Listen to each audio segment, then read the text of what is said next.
আরে কই গো ভাই গফুর, তাড়াতাড়ি এক কাপ চা বানিয়ে দাও তো, যা শীত পড়েছে। এই তো দিচ্ছি দাদা, একটুখানি অপেক্ষা করো।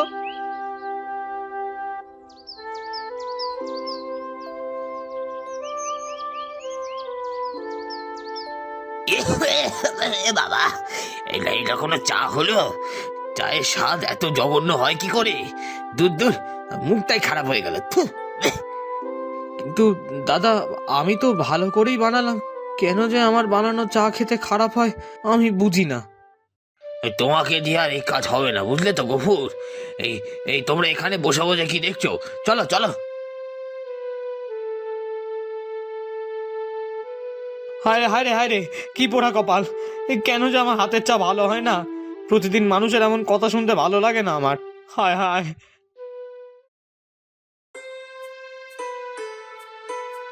রে আব্দুল, সকাল সকাল কোথায় চললে? আর বলবেন না জমিদার বাবু, গিয়েছিলাম গফুরের দোকানে একটু চা খেতে। সে কথা আর কি বলবো। কেন, কি হয়েছে? গফুর বুঝি তোমাদের চা দেয়নি? চা তো দিয়েছে, কিন্তু এমন জঘন্য চা আমি আর জীবনে খাইনি। সকাল সকাল মুখটাই একদম খারাপ হয়ে গেল। এটা আবার কেমন কথা? গফুর তো অনেকদিন থেকে চায়ের দোকান দেয়, ওর চা তো এতটা খারাপ হওয়ার কথা না। আরে আপনি তো কখনো ও চা খাননি, তাই বুঝতে পারছেন না। এত জঘন্য চা আপনি ভাবতেও পারবেন না।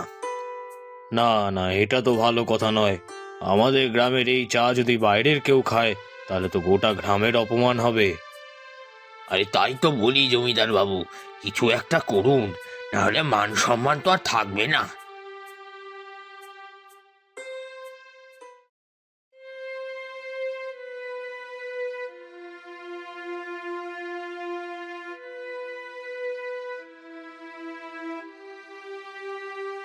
কি গো, কি হলো?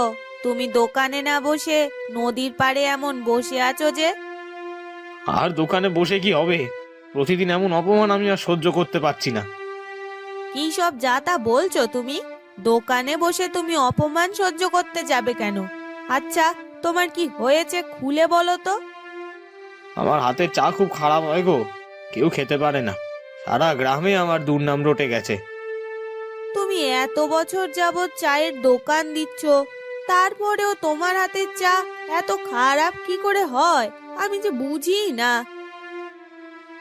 ওই একটা কথা তো আমিও বুঝতে পারছি না।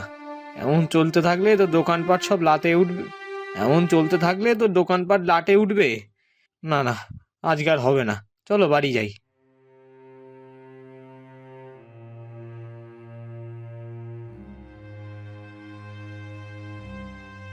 রে গফুর, হঠাৎ এই সময় বাড়ির দিকে যাচ্ছিস যে? তোর তো দোকানে বসার সময়। আর দোকান দিয়ে কি হবে জমিদার বাবু? আমার চা তো কেউ খেতেই চাইছে না, গোটা গ্রাম জুড়ে বদনাম হয়ে গেছে। হ্যাঁ, এই কথাটাই আমি তোকে বলতে এলাম। শোন, বদনাম শুধু এই গ্রামে না, অন্য গ্রামে ছড়িয়ে যাচ্ছে। তাই বলি তুই যত তাড়াতাড়ি সম্ভব দোকানটা বন্ধ করে দে, বুঝলি তো?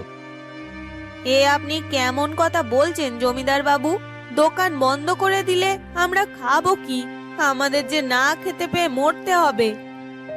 শোনো গফুর বাবু, আমি এত কথা শুনতে চাই না। যত তাড়াতাড়ি সম্ভব দোকানটা বন্ধ করে দেবে, এতে তোমাদেরও মঙ্গল, আমাদের গ্রামেরও মঙ্গল।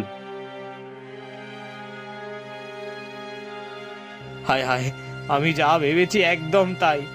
চা বিক্রি করতে না পারলে অন্য ছোটখাটো খাবার তো বিক্রি করে 2 পয়সা পেতাম, এখন তো সেটাও বন্ধ হয়ে যাবে। তুমি চিন্তা করো না, বাড়িতে আসো, আমরা ভাবনা চিন্তা করে দেখি কি করা যায়।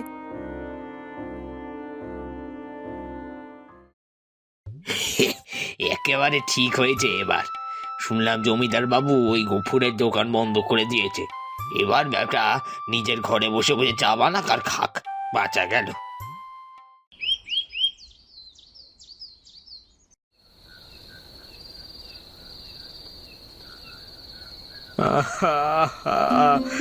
এত বছরের দোকানটা কাল সকালে ছেড়ে দিতে হবে, কষ্টে যে আমার বড্ড কান্না পাচ্ছে।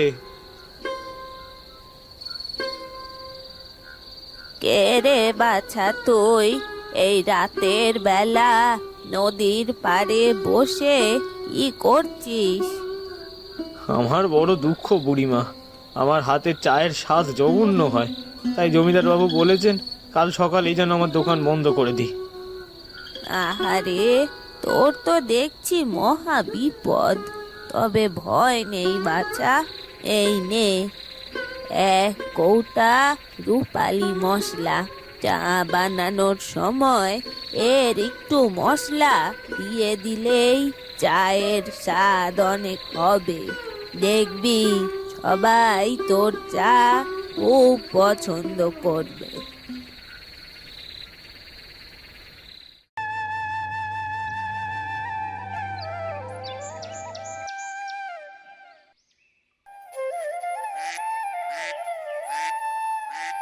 কিরে গফুর, তোকে না বললাম দোকান বন্ধ করে দিতে?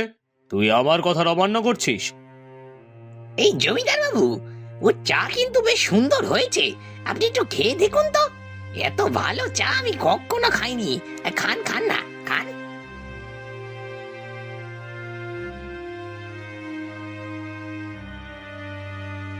আরে সত্যি তো, হঠাৎ করে এত স্বাদ কি করে এলো?